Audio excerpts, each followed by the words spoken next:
अब तक आपने देखा कि महेश अपने परिवार के साथ आर्थिक तंगी की वजह से गांव के एक सालों पुराने घर में रहने आता है। उस घर में आए दिन अक्सर अजीब अजीब घटनाएं होती रहती है और एक दिन महेश की बेटी पिंकी अपने ही कमरे में बेहोश पड़ी मिलती है। हे भगवान, ये मेरी बच्ची को क्या हो गया? गोलू जल्दी से ग्लास में पानी लाता है और पिंकी के चेहरे पर पानी के छींटे डालता है। पिंकी हड़बड़ाते हुए उठती है। चुड़ैल, चुड़ैल, माँ, वो चुड़ैल मुझे मार डालेगी।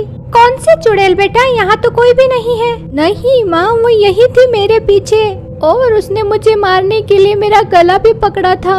उसके बहुत लंबे लंबे नाखून थे और वो बहुत डरावनी थी माँ। कमला पिंकी की हालत देखकर बहुत परेशान हो जाती है। वो मन ही मन सोचती है कि शायद उसकी बेटी को किसी की बुरी नजर लग गई है।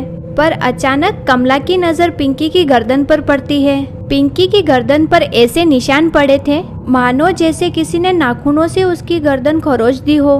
मैं तुम्हारे पापा के आते ही उनसे बात करूंगी। सब ठीक हो जाएगा बेटा, तू परेशान मत हो। शाम को महेश के आते ही कमला उसे सारी बात बता देती है। ऐसा करते हैं, कल हम सब मंदिर चलते हैं, वहाँ जाकर हम पिंकी को झाड़ा लगवा देंगे। अगले दिन सुबह सुबह सब मंदिर जाने के लिए तैयार हो जाते हैं। मंदिर जाकर पिंकी फिर से अजीब बर्ताव करने लगती है और मंदिर के अंदर जाने से मना करने लगती है। मुझे नहीं जाना अंदर, मैं बाहर ही ठीक हूँ, तुम लोग जाओ। ऐसा नहीं करते बेटा, मंदिर जाने के लिए कभी मना नहीं करते। मैंने जब बोल दिया मुझे अंदर नहीं जाना है तो फालतू की जिद क्यों कर रही हो? महेश और कमला पिंकी को पकड़कर जबरदस्ती अंदर ले जाते हैं। मुझे छोड़ दो, मुझे जाने दो। पिंकी भगवान की मूर्ति के सामने आकर एकदम चुप हो जाती है। देखिए ना पंडित जी, हमारी पिंकी को क्या हो गया है? आजकल बहुत अजीब बर्ताव करने लगी है। आज तो मंदिर में आने से भी मना कर रही थी। परेशान मत हो, मैं तुमको ये धागा दे रहा हूँ। इस धागे को इसके गले में बांध दो, ये बिल्कुल ठीक हो जाएगी। कमला पिंकी के गले में वो धागा बांध देती है और सब वापस घर आ जाते हैं। कुछ दिन पिंकी बिल्कुल ठीक रहती है, पर अचानक एक दिन पिंकी के गले का धागा टूट जाता है और पिंकी फिर से अजीब बर्ताव करने लगती है। एक रात सब सो रहे होते हैं, तभी नीचे मंजिल से गिरने की कुछ आवाज आती है। गोलू की अचानक आंख खुल जाती है और वो देखता है कि पिंकी कमरे से गायब होती है। गोलू नीचे जाता है तो देखता है कि पिंकी घर से बाहर जा रही होती है। गोलू पिंकी के पीछे पीछे जाता है। पिंकी उस पीपल के पेड़ के पास जाकर खड़ी हो जाती है और ऊपर उस पेड़ को देखती रहती है। दीदी, तुम इतनी रात को यहाँ क्या कर रही हो?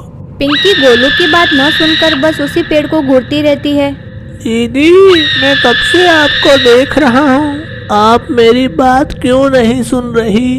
पिंकी तुरंत गोलू की तरफ पलटती है। ऐसा लगता है जैसे पिंकी अभी होश में आई हो। मैं यहाँ कैसे आई, मुझे कुछ भी याद नहीं। लगता है आप नींद में चलकर यहाँ पर आ गई। चलो अब घर चलकर सोते हैं, बहुत रात हो रही है। पिंकी और बबलू अपने कमरे में जाकर सो जाते हैं। अगली सुबह सब बैठकर नाश्ता कर रहे होते हैं। मुझे आज स्कूल के प्रिंसिपल ने बुलाया है। इतने दिन से स्कूल के चक्कर काट रहा हूँ, पर लगता है आज मेरी नौकरी पक्की हो जाएगी। मैं आज पिंकी और गोलू के एडमिशन की भी बात कर लूंगा। चलो अच्छा है, भगवान सब अच्छा करे। महेश स्कूल चला जाता है। कमला और पिंकी रसोई में और गोलू बाहर खेलने चला जाता है। कमला और पिंकी दोनों रसोई में काम कर रहे होते हैं। सब्जी काटते काटते अचानक कमला का हाथ कट जाता है और उसके हाथ से खून निकलने लगता है। पिंकी खून देखते ही अपना काम छोड़कर कमला का हाथ पकड़कर खून चूसने लगती है। बस बस बेटा, जरा सा कटा है, मैं हाथ धो लूंगी तो खून बहना बंद हो जाएगा। पिंकी कमला का हाथ नहीं छोड़ती और उसका खून चूसती रहती है। कमला को पिंकी का ये बर्ताव बहुत अजीब लगता है और अचानक तभी कमला की नजर पिंकी की गर्दन पर जाती है। पिंकी का धागा गायब होता है। पिंकी, तुम्हारा धागा कहाँ गया? पिंकी कमला की बात ना सुनकर बस उसके खून को चूस रही होती है। कमला पिंकी को पीछे की तरफ धक्का देकर हटा देती है। पागल हो गई हो क्या? क्या हुआ मम्मी, आपको ये चोट कब लगी? आपका तो खून बह रहा है, जल्दी से पानी से इसे धो लो। कुछ नहीं, बस सब्जी काटते वक्त जरा सी उंगली कट गई। शाम होते ही महेश घर आता है। उसके हाथ में एक मिठाई का डब्बा होता है। कमला, पिंकी, गोलू, कहाँ हो तुम सब? जल्दी आओ, तुमको एक खुशखबरी देनी है। सब लोग महेश की आवाज सुनकर आ जाते हैं। क्या हुआ जी, इतना शोर क्यों कर रहे हो? और ये आपके हाथ में क्या है? आज मैं बहुत खुश हूँ, मेरी नौकरी पक्की हो गई है। मैंने पिंकी और गोलू के एडमिशन के लिए भी उसी स्कूल में बात कर ली है। और ये देखो, मैं तुम सबके लिए मिठाई भी लाया हूँ। पिंकी मिठाई का डब्बा देखकर उस पर झपट पड़ती है और पागलों की तरह मिठाई खाने लगती है। सब लोग पिंकी को इस तरह मिठाई खाते देखकर हैरान हो जाते हैं। पिंकी, तुम पागल हो गई हो क्या? चलो ये मिठाई का डब्बा मुझे दो। पिंकी की आंखें बिल्कुल लाल हो जाती है और वो गुस्से से कमला की तरफ देखती है। कमला डर जाती है और पिंकी को मिठाई खाने देती है। पिंकी पल भर में ही पूरा डब्बा खा जाती है। महेश और कमला समझ जाते हैं कि पिंकी पर किसी चुड़ैल का साया है। महेश अगले ही दिन गांव के एक तांत्रिक के पास जाता है। आप जल्दी मेरे घर चलो, मेरी बेटी किसी चुड़ैल के कब्जे में है, आप उसे बचा लो। चिंता मत कर बेटा, मैंने अच्छी अच्छी चुड़ैलों को ठीक किया है। ओम ह्रीं क्लीं चामुंडाय नमः। ओम ह्रीं क्लीं चामुंडाय नमः। पिंकी लाल आंखों से तांत्रिक को घूरती है। पागल तांत्रिक, तेरी इतनी हिम्मत कि तू मुझे रोकेगा? तुझे अपनी जान प्यारी नहीं है। पिंकी अपने एक इशारे से कमला को हवा में उड़ा देती है। बचाओ बचाओ, मुझे नीचे उतारो पिंकी बेटा। कौन पिंकी? मैं कोई पिंकी विंकी नहीं हूँ। मेरा नाम कविता है, कविता। कविता? कौन कविता? अच्छा, अब तू मुझसे सवाल करेगी? तुझे तो मैं बताती हूँ। मेरी माँ को छोड़ दो, मेरी माँ को छोड़ दो। पिंकी गोलू की तरफ गुस्से से देखती है और उसे भी हवा में लटका देती है। तांत्रिक जल्दी से गंगा जल पिंकी पर छिड़क देता है और पिंकी कुछ देर के लिए बेहोश हो जाती है। महेश जल्दी से पिंकी को एक कुर्सी पर बांध देता है। थोड़ी देर बाद पिंकी की आंखें खुलती है, पर वो अभी भी किसी आत्मा के वश में होती है। बोलो मुझे, किसकी हिम्मत हुई जिसने मुझे बांधने की कोशिश की? तुम लोग क्या सोच रहे हो? तुम लोग मुझे ऐसे बांधकर अपने कब्जे में कर लोगे? तुम हमसे क्या चाहती हो? इस छोटी सी बच्ची ने आखिर तुम्हारा क्या बिगाड़ा है? तुम इसका पीछा क्यों नहीं छोड़ देती? ऐसे कैसे पीछा छोड़ दूंगी? अब तो मैं जब तक तुम सबकी जान ना ले लूंगी, मुझे चैन नहीं पड़ेगा।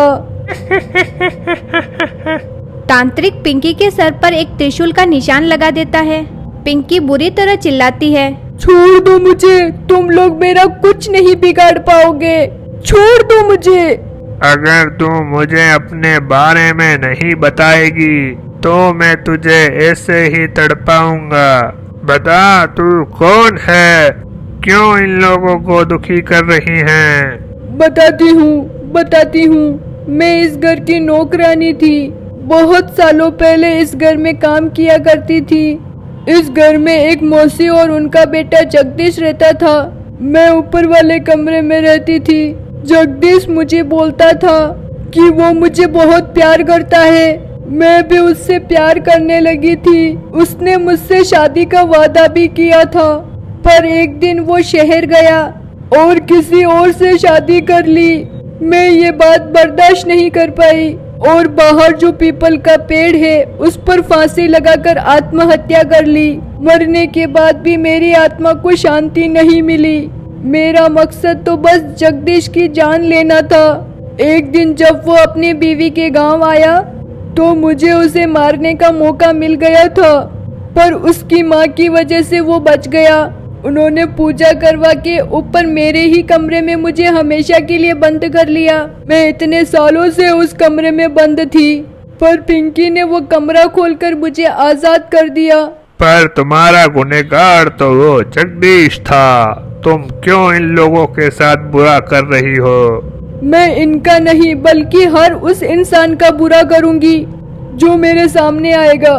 तांत्रिक पिंकी के ऊपर भभूत डालता है और अचानक पिंकी के अंदर से वो आत्मा बाहर आ जाती है और पिंकी बेहोश हो जाती है। तांत्रिक जल्दी से उस आत्मा को एक मटके में बंद कर लेता है और उस पर एक लाल कपड़ा बांध देता है। उसके बाद तांत्रिक उस मटके को पीपल के पेड़ के नीचे गाड़ देता है। पिंकी बिल्कुल ठीक हो जाती है और अगले दिन से ही गोलू के साथ स्कूल जाने लगती है।